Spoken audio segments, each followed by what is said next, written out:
going on, guys? Welcome to episode 2 of the War Room Show. And today we are talking about running back Jonthan Taylor.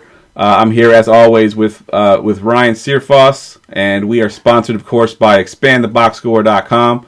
Advanced, adaptable, and affordable stats for all sports. If you use my promo code GF210, you can save 10% at expandtheboxscore.com. Hashtag we got stats. Ryan, you ready to talk about Jonthan Taylor? Absolutely, man. All right, let's do it, man. Let's hit the strengths and weaknesses. Strengths and weaknesses. All right, let's go with strengths. What you got for strengths starting off? I mean, Jonthan Taylor is a pure workhorse, every down running back. We've seen 3 seasons of play with him. He's had 1,900 yards his freshman year, over 2,000 yards his next 2 years. He's an absolute monster. He's set records at the NCAA level.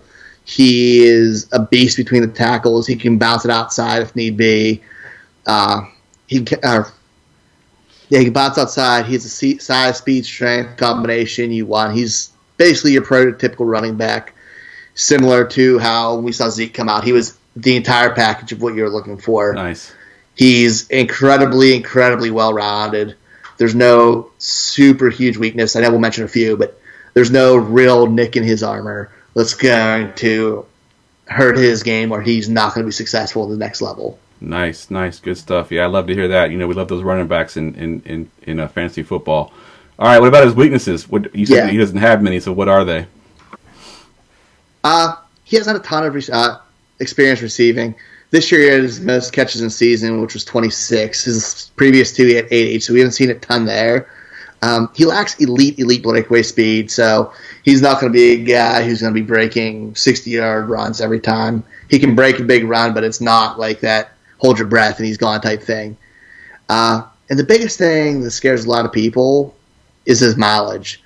He's a 3-year starter in college, and he has 986 touches in 3 years. Ooh. That's a lot of volume for a running back at any level, and especially coming into the NFL where he's already taken a beating a little bit. This is something that you may want to keep an eye on where it could shorten the shelf life a little bit. But that's my biggest concern with him. Other than that, it's kind of just nitpicking. Right. All right, good deal. Who, where, and when. All right, who, where, and when. We'll start with who. Who do you compare him to? What is his comp? I would compare it to Sean Alexander, former Seattle Seahawks running back. When you watched him back in the day, he was never that guy who you thought, oh my God, he's the best running back in the league, but he was always top 3 or top 5 in rushing. Yep. Every single year like clockwork. He always got the job done. It was a 4-yard run here, 6-yard run here. Next thing you know, he had a 120-yard game, and nobody noticed. Jonthan Taylor's a little bit more exciting than that. I may be kind of underselling it, but he has that same thing. He's just so good. It wears down defenses. He's always going forward. He's always making the right play. It just is going to add up. He's going to stack up yardage. We saw him do it at college. He's going to do it at the next level.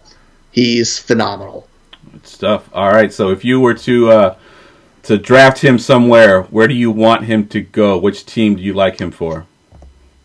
I think he's a good fit with Miami at their second first-round pick. I know they could have some other needs, mainly off the offensive line, but he's a guy where they can plug in. He's safe. He has great vision, which we kind of didn't mention. He can do everything in the running game. They can leave him on the field all 3 downs. They've had a carousel of either satellite backs or backs who just cut it there for the past, I don't know, forever. 10 years now. Yes. Yeah.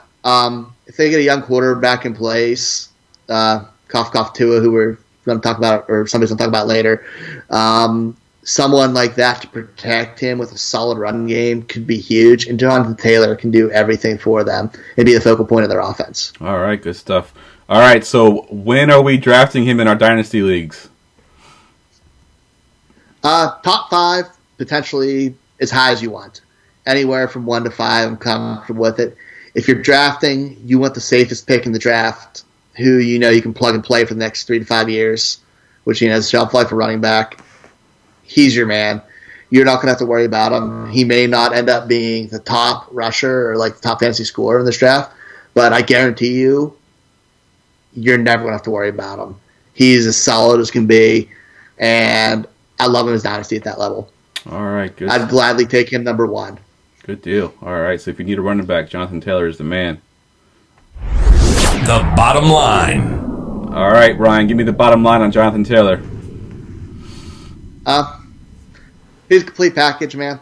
I've kind of just said nothing but praise about him. He's everything you want out of your running back. He's going to be a starter in the NFL. He's a 3-down back. The only thing we have to worry about really is that mileage, but other than that, he's a plug-and-play guy. We can see an instant impact year 1, similar to how we saw Josh Jacobs, except he is more proven, and we know exactly what we're getting out of him. He's a pick you're going to feel safe about doing. If I had one pick in this draft who I could hang my hat on, who I knew would be a solid starter for years, it'd probably be Jonthan Taylor. All right, good stuff. So Jonthan Taylor is going to be a top 5 pick, guys. Definitely want to take a look at him this year. That's a wrap.